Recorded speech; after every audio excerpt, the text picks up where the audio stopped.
Tesla just changed what a robot can be. Hands that feel pressure, a brain that learns while it works, and a body being redesigned so people stop recognizing it as a machine. Here is where Optimus actually stands right now. The earliest Optimus prototypes had hands with around 11 degrees of freedom. Current builds have crossed 20 degrees of freedom in the hand alone. What that means in practice is that every finger moves independently. The thumb opposes naturally. The grip transitions between holding an egg without cracking it and picking up a heavy tool without a separate instruction being sent. That switch happens in real time, based on what the hand is feeling. Tesla added tactile sensors across the fingertips and palm. The robot detects pressure and adjusts grip force on its own. No human input required mid-task. Musk has said the hands are the hardest engineering problem in the entire robot. Each hand accounts for up to 60% of the total unit cost. Tesla placed most of the actuators in the forearm rather than the hand itself, and built the sensors from scratch, because nothing off the shelf met the performance standard.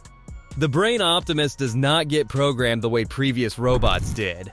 It learns. Tesla records humans performing tasks, labels the video data, and trains the model to replicate and then generalize from what it observed.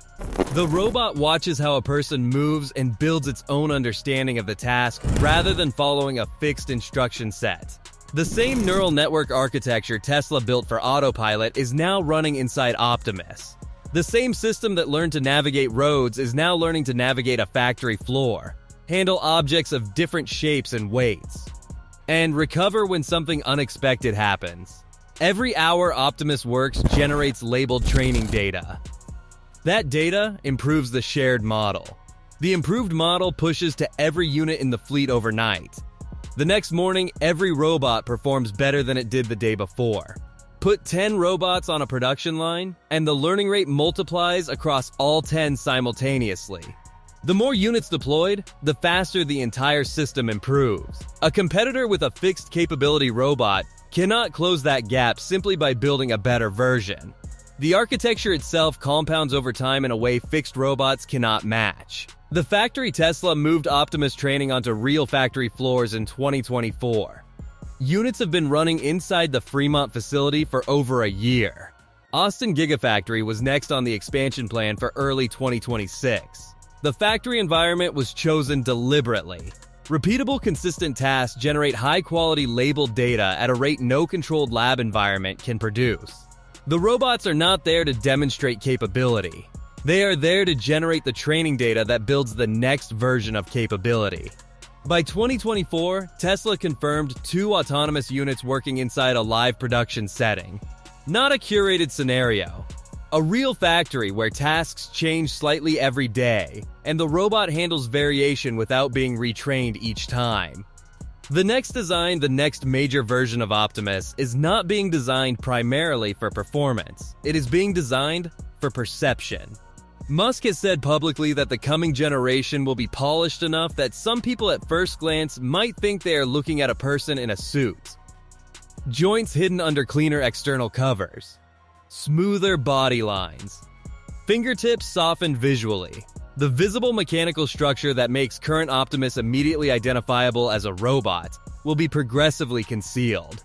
This is not an aesthetic decision. It is a trust engineering decision. People adopt technology faster when it looks and moves in ways that feel familiar.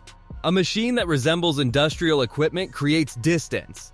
A machine whose proportions and movement match human expectations gets a completely different response from the people working alongside it. Tesla is also developing a robotic skin, a flexible covering that gives the surface the texture and appearance of human skin, while embedding pressure and temperature sensors throughout. The technology exists in laboratory demonstrations. Scaling it to a full-size working humanoid at production cost is an unsolved engineering problem. Tesla is working on it. That is no longer speculative. The numbers Tesla's production targets for Optimus are the kind of numbers that sound implausible until you look at the manufacturing infrastructure already in place. Several thousand units built internally first. Then production lines capable of 1,000 units per month. scaling to 10,000 per month. Then 100,000 per month. The constraint is not demand. It is supply chains for components that have never been manufactured at volume before. Actuators, sensors, mechanical systems, all developed in-house because no external supplier builds them at the required specification or scale. On price, Musk has indicated Optimus should eventually cost less than half the price of a car. That puts the long-term target somewhere between $20,000 and $25,000 at production scale. Single-purpose industrial robot arms sell for comparable prices and require custom installation, dedicated safety infrastructure, and significant integration work before they can do anything useful. A mobile vision-guided humanoid that operates in an existing human-designed space at that price point changes, who can justify the investment. The inference compute required to run Optimus is approximately 10 times what Tesla requires for its entire vehicle fleet. That figure communicates how much harder general-purpose physical intelligence is compared to vehicle navigation. A robot maintaining balance on an uneven floor, while hands grip objects of varying weight and texture, and a vision system tracks the environment simultaneously is a harder problem than full self-driving by a significant margin. Tesla already has the gigafactories, the battery technology, the AI chips, the data infrastructure, the vertical integration that lets them redesign a component in-house, rather than waiting on a supplier. Millions of Tesla vehicles are generating neural network training data every day. The same stack that learned to drive is being applied to a body that walks. What comes next, the first use cases for Optimus, are deliberately unglamorous.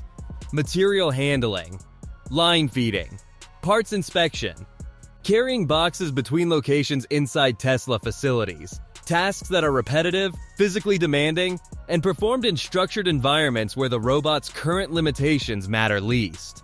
First wins will be boring on purpose.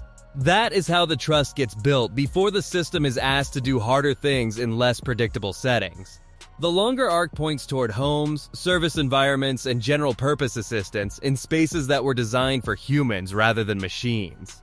A robot that navigates a human environment, handles objects of varying size and fragility, responds to spoken instruction, and improves its own performance every night is not something any previous decade of robotics could have produced. The machine that looked like a person in a suit in 2022 is starting to move like one. The version after next might briefly be mistaken for one. And what it actually is, a system that learns from every shift it works and gets better while the factory sleeps, is something the world has not seen before.